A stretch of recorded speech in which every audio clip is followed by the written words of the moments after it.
Thank you for calling the Channel Repair Hotline. Unfortunately, all of our staff are unavailable to take your call at the moment. We assure you that your call is very important to us, and we ask that you please hold before we can connect you to one of our staff. Lousy tech support hotlines. Why do we even need a channel repair service in the first place? Yeah,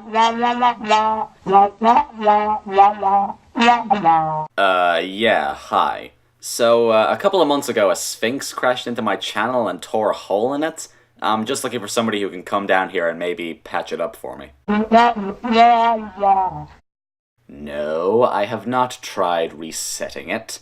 Why would I need to reset a YouTube channel? And I hardly think resetting it's going to fix something that isn't a glitch. Alright, look, I know that this may not seem like a big problem, but I'm a little worried about it. I mean, if a sphinx can crash in through here, what if another pony gets into my channel? What do you mean I'm not popular enough?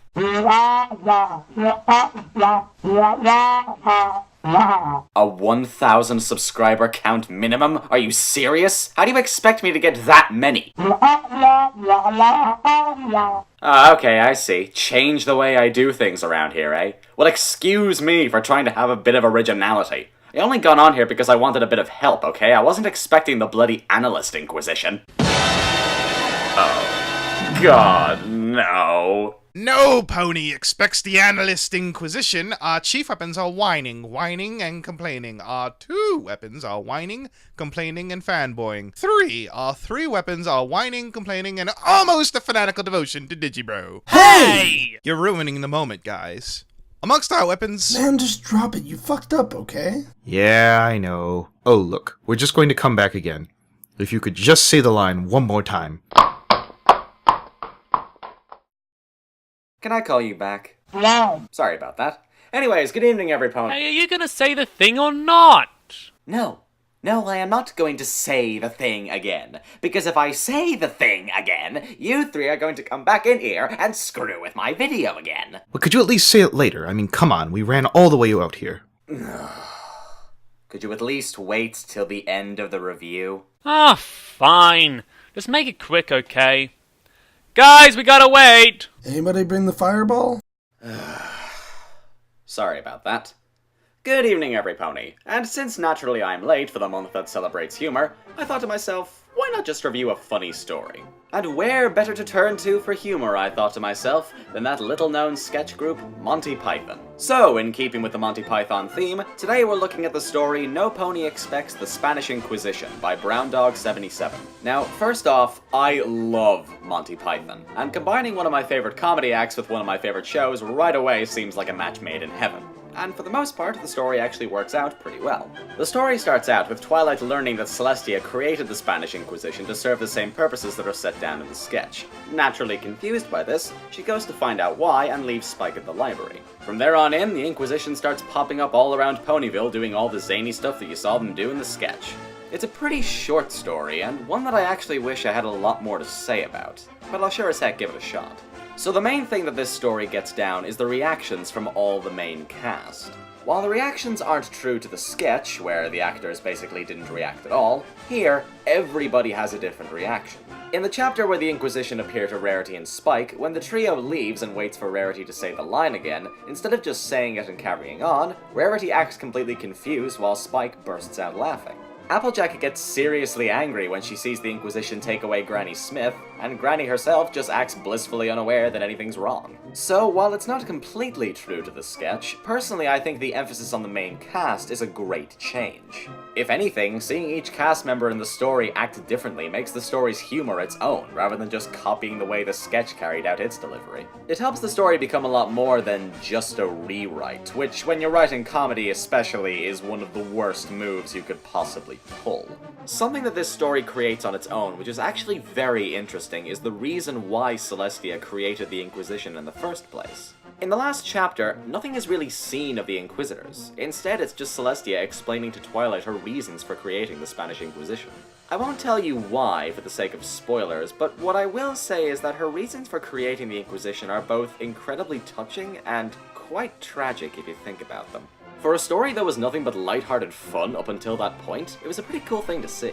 In addition to all the humor that comes from the Inquisitors, the story also uses a lot of its own humor, and again, this helps the story stand out more as its own original piece of work.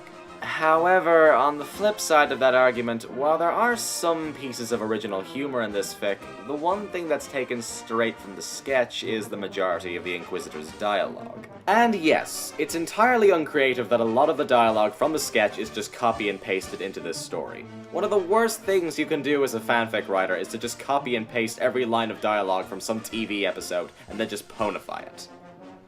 But here's why I think in this story, it doesn't really matter. The thing is, in the sketch, the humor came from the actors of the Inquisition.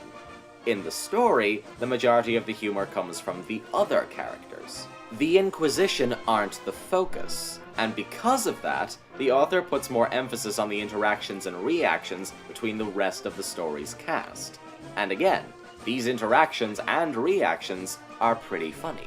Yes, the Inquisitor's dialogue is taken straight from the sketch, but trust me when I say, you'll be paying far more attention to everything else and not our three favorite Inquisitors. It's been a while since I last read this fic, but all in all, it's still a pretty good story. The main thing you have to ask for out of a comedy is that it's funny, and very thankfully this story is very funny, and surprisingly able to slow itself down at points to have a serious moment. It's short, sweet, and an enjoyable little read. Give it a shot and see for yourselves. Hey, you just about done in there? We're out of Fireball. Alright, fine, you can come in now. You know the rule. You gotta say the line first. Why does crap like this just keep happening to me? I didn't expect the analyst Inquisition. Nopony expects the analyst Inquisition. Our chief weapons are... Can you at the very least just skip that part and get to the end, please? Oh! Someone's a bit touchy. Recite the charges. You have been found guilty by the great community of analysts for your refusal to review and complain about episodes of My Little Pony. How do you plead? Innocent? We'll soon change your mind about that. Inquisitors, produce the instruments of torture. Well, this should be interesting. I'm probably gonna pull out some kind of pillow tank or something.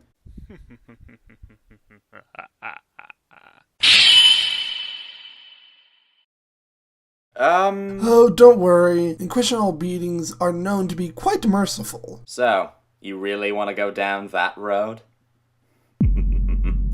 Well, I'm afraid you'll be regretting your choice of weapons soon, my boys. Boom! Magic sword! What the? Game over, fellas. Check this out! Are we supposed to be impressed or... Just give it a second, okay? It's going to light up any second now. Come on. Come on. Come on, would you stupid piece of... mercy? Sick 'em, boys. I'm EmeraldComet, and I'll see you all next time.